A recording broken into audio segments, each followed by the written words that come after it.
બલી મહારાજને શુક્રાચાર્યજી સમજાવે છે, આ બ્રાહ્મણને 3 પગ પૃથ્વીનું તું દાન આપીશ તો યાદ રાખજે તને બેસવાની પણ જગ્યા રહેશે. આ બ્રાહ્મણને હું જાણું છું. બલી રાજાએ વંદન કરીને કહ્યું છે કે આપે મને સુંદર ઉપદેશ કર્યો, મારું મન માનતું નથી. મેં વાણીથી તો દાન આપ્યું છે, કેવલ હવે પાણી છોડવાનું બાકી. મેં કહ્યું છે તમે જે માગશો તે તમને આપીશ. અસત્ય જેવું કોઈ પાપ નથી. ગમે તે થાય, મારું બધું રાજ જાય, હું દરિદ્રી થઉં, આ બ્રાહ્મણને હું દાન આપીશ. અત્યાર સુધી તો એવું માનતો હતો કે આ કોઈ બ્રાહ્મણનો દીકરો છે.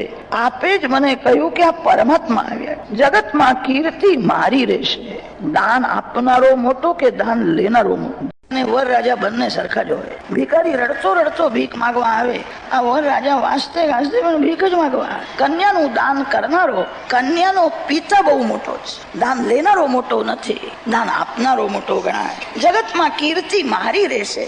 ભલે હું દરિદ્રી થઉં, લોકો મારા વખાણ કરશે. બલીએ સર્વસ્વનું દાન આપ્યું. આપ સંકલ્પ કરાવો.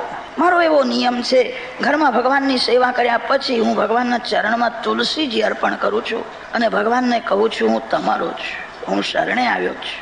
મારું શરીર, મારી ઇન્દ્રિય, મારું મન, મારું ધન આપના ચરણમાં અર્પણ છે. દેહેન્દ્રિય પ્રાણાંતઃકરણાની તદ્ધર્માંશ્ચ આત્મનાસહ સમર્પયામિ. હું ભગવાનને સર્વસ્વ અર્પણ કરું છું, વંદન કરું છું. સાક્ષાત ભગવાન મારા ઘેર આવ્યા છે. હું વૈષ્ણવ છું. પ્રહલાદજીના વંશમાં મારો જન્મ થયો છે. વૈષ્ણવો ગળામાં તુલસીની કંઠી ધારણ કરે છે. શરીર હવે ભોગ માટે નથી, ભગવાનના માટે છે. જે વસ્તુમાં તુલસી પત્ર રાખો એ કૃષ્ણાર્પણ થાય. તુલસીની કંઠી તો ઘણા ગળામાં રાખે છે, પણ એનું રહસ્ય સમજતા નથી. તુલસીની કંઠી ગળામાં ધારણ કરવાનો અર્થ એ છે, શરીર હવે ભોગ માટે નથી, ભગવાનના માટે છે. હવે મારું જીવન કેવલ પરોપકાર માટે છે, એવું સતત સ્મરણ રાખવા માટે ગળામાં તુલસીની કંઠી ધારણ. હું વૈષ્ણવ છું, મારું સર્વસ્વ એને અર્પણ કરીશ, ભલે હું દરિદ્રી થઉં. આપ સંકલ્પ કરાવો. શુક્રાચાર્યજીએ કહ્યું કે મને દેખાય છે મારો યજમાન હવે દુઃખી થવાનો છે. યજમાનના હિતનો જે વિચાર કરે એને પુરોહિત કહે છે. હવે તું દરિદ્રી થવાનો છો, આવો સંકલ્પ હું નહીં કરાવું. ત્યારે વામનજીએ કહ્યું છે, ગોર મહારાજ ના પાડે છે, હું બધું ભણીને આવ્યો છું, હું સંકલ્પ કરાવી દઉં. વામનજીએ સંકલ્પ કરાવ્યો છે. તિથિ નક્ષત્રનો ઉચ્ચાર કર્યો. એવં ગુણગ્રહ ગણ વિશેષેણ વિશિષ્ટાયામ શુભ પુણ્યતિથૌ મહાવિષ્ણુ સ્વરૂપિણે બ્રાહ્મણાય ત્રિપદા ભૂમિમ દાતુમ અહમ ઉત્સૃજે. દાન લેનાર મહાવિષ્ણુ છે. ભગવાન આ સ્વરૂપે મારા ઘેર આવ્યા છે, ભગવાનને અર્પણ કરું છું. આપો ત્યારે લેનારમાં ભગવાનના દર્શન કરીને આપો. લેનારો હલકો નથી અને આપનારો મોટો નથી. ભગવાન આપે છે અને ભગવાન જ લેવા માટે આવે. કેટલાક લોકો ગરીબને આપે છે પણ એને હલકો સમજીને આપે, એ અધમ દાન માન્યું છે. લેનારો ભગવાનનું સ્વરૂપ. કેટલાક લોકો ગરીબને આપે છે પણ ઘરનું કામ કરાવીને પછી કાઢી આપે, એ અધમ દાન કહેવાય. કેટલાક લોકો ગરીબને આપે છે પણ 2-4 ધક્કા ખવડાવે છે. કાલે આવજો ને, આજે સાહેબ કામમાં છે, સાહેબ કશું કામ કરતા નથી, વાતો કરવા બેઠા છે. આપનારો પોતાને ડાયો સમજે. મારા ત્યાં ઘણા માગવા આવે. માગનારો હલકો નથી અને આપનારો મોટો નથી. લેનારો એ ભગવાનનું સ્વરૂપ છે. મહાવિષ્ણુ સ્વરૂપિણે બ્રાહ્મણાય. લેનારમાં મહાવિષ્ણુ નારાયણના દર્શન કરો. ત્રિપદા ભૂમિમ દાતુમ અહમ ઉત્સૃજે. દાનનો સંકલ્પ બોલ્યા છે. બલિ રાજાને કહ્યું, તારા ઝારીમાંથી થોડુંક જળ મારા હાથમાં પધરાવો. બલિ મહારાજ ઝારી વાંકી કરે છે, ઝારીમાંથી જળ બહાર આવતું નથી. શુક્રાચાર્ય અંદર જઈને બેઠા હતા. વામનજી મહારાજ સમજી ગયા છે. બ્રહ્મચારી દર્ભની જુડી સાથે લઈને જ આવ્યા હતા. એક દર્ભની સળી અંદર નાખી. શુક્રાચાર્યની એક આંખ ફૂટી ગઈ. ભગવાન સજા કરે છે, બહુ દયા રાખીને કરે છે. 2 આંખો ફોડીને એક આંખ ફોડી છે. ભગવાન શુક્રાચાર્યને સમજાવે છે, તમે મહાન તપસ્વી છો, જ્ઞાની છો, તમે 2 આંખથી જગતને કેમ જુઓ છો? જે 2 આંખથી જગતને જુએ એનું જ્ઞાન વહી જાય છે. જગતને એક આંખથી જુઓ અને એક આંખ ભગવાનમાં રાખો. એક આંખથી બધું દેખાય છે. એક આંખ ઈશ્વરમાં અને એક આંખ જગતને આપો. એક હાથથી જગતનું વ્યવહારનું કામ કરો અને એક હાથથી ભગવાનનું કામ કરો. પ્રભુએ 2 આંખો શા માટે આપી છે? એક આંખથી બધું દેખાય છે, છતાં ભગવાન બે આંખ આપે છે. એનું એ જ રહસ્ય છે. માનવને ઉપદેશ કર્યો છે એક આંખ ભગવાનમાં રાખ. એનો અર્થ એ છે મારે વૈકુંઠમાં જવાનું છે, મારે ભગવાનના ધામમાં જવું છે. એ લક્ષ્યને ભૂલે નહીં. જે બે આંખથી જગતને જુએ એનું જ્ઞાન વહી જાય. એક આંખથી જગતને જુએ એ જ સમતા, અને બે આંખોથી જગતને જુએ એ જ વિષમતા. આ ગામના લોકો અતિ ઉદાર લાગે છે. પાછળથી કોઈ કથામાં આવે ને, જગ્યા ન હોય તો એ જગ્યા કરી આપે છે. કેટલાક તો હાથ ઊંચો કરીને બોલાવે છે, અહીંયા આવો જગ્યા રાખી. પોતાનો માણસ દેખાય તો જગ્યા કરી આપે. ને પારકો કોઈ આવ્યો હોય અને કદાચ એ બેસવા જાય, એ બેસતા પહેલા જ પગ પહોળા કરીને અહીંયા ક્યાં જગ્યા. બધાને એક આંખથી જુઓ. આ મારો છે ના પારકો છે, આ કાળો છે ના ગોરો છે. આ બે આંખથી જગતને જુએ એનું જ્ઞાન વહી જાય. બે આંખથી જગતને જોશો નહીં, એક આંખ જગતને આપો અને એક આંખ ભગવાનમાં રાખો. જીવનો ઈશ્વર સાથે જ સંબંધ સાચો છે. જગતનો સંબંધ છોડવો જ પડે. બે આંખ જગતને આપશો નહીં. બે આંખથી જે જગતને જુએ એનું જ્ઞાન ટકતું નથી, એનું પતન થાય છે. એક આંખ ભગવાનમાં રાખ. શુક્રાચાર્યની બે આંખો ફોડી નહીં, એક આંખ ફોડી છે.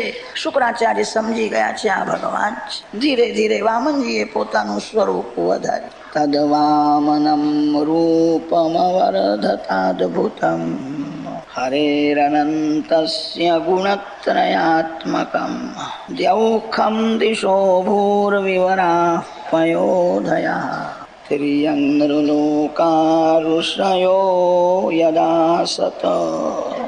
દાનનો સંકલ્પ થયો પછી તો વામનજીએ ધીરે ધીરે સ્વરૂપ વધાર્યું છે. 1000 હાથવાળા વિરાટ પુરુષ નારાયણ પ્રગટ થયા છે. જે વિરાટ પુરુષનું વર્ણન દ્વિતીય સ્કંધમાં કર્યું હતું એ જ વર્ણન ફરીથી અષ્ટમ સ્કંધમાં છે. વામનજી મહારાજે સ્વરૂપ બહુ વધાર્યું છે. વામનજી મહારાજના ચરણ છે ધરતીમાં અને મસ્તક બ્રહ્મલોક સુધી ગયું. 1000 હાથ છે. અતિ વિશાળ સ્વરૂપને જોતા ભય લાગે છે. બધા ગભરાયા છે. એક પગમાં પૃથ્વી આવી ગઈ છે, બીજો પગ ઉઠાવ્યો તે બ્રહ્મલોકમાં લઈ ગયા છે. મારા બે પગમાં તારું રાજ આવી ગયું, હવે મારો એક પગ બાકી છે તે ક્યાં રાખો? 3 પગ પૃથ્વીનું દાન આપીશ એવો તે સંકલ્પ કર્યો છે. સંકલ્પ પ્રમાણે જે દાન આપતો નથી એની દુર્ગતિ થાય છે. બલિ બંધનમાં આવ્યા છે. પ્રભુએ સેવકોને આજ્ઞા કરીને બાંધો. ભગવાનના પાર્ષદો બલિને બાંધવા તૈયાર થયા. બલિ મહારાજના ધર્મ પત્ની વિંધ્યાવલી રાણી ત્યાં ઉભા. મારા પતિદેવને બાંધવાના છે, એમને હવે સજા થશે. સંકલ્પ કર્યો છે. વિંધ્યાવલી રાણીએ પતિદેવની ભૂલ સુધારી. વામનજીને વારંવાર વંદન કરીને કહ્યું છે મારા પતિદેવની બોલવામાં ભૂલ થઈ, ક્ષમા કરો. તમને કોઈ દાન કોણ આપી શકે? જગતના માલિક આપ છો. કોઈ માનવ માલિક થઈ શકે નહીં. માનવને વહીવટ કરવા માટે પ્રભુએ સંપત્તિ આપી છે. માલિક તો ભગવાન છે. કોઈ જીવ લક્ષ્મીનો માલિક થઈ શકે નહીં. મારા પતિદેવની બોલવામાં ભૂલ થઈ છે. તમને દાન આપ્યું નથી. આપે જે મારા પતિદેવને આપ્યું હતું એ જ તમને અર્પણ કર્યું છે. તમારું જ તમને આપ્યું છે.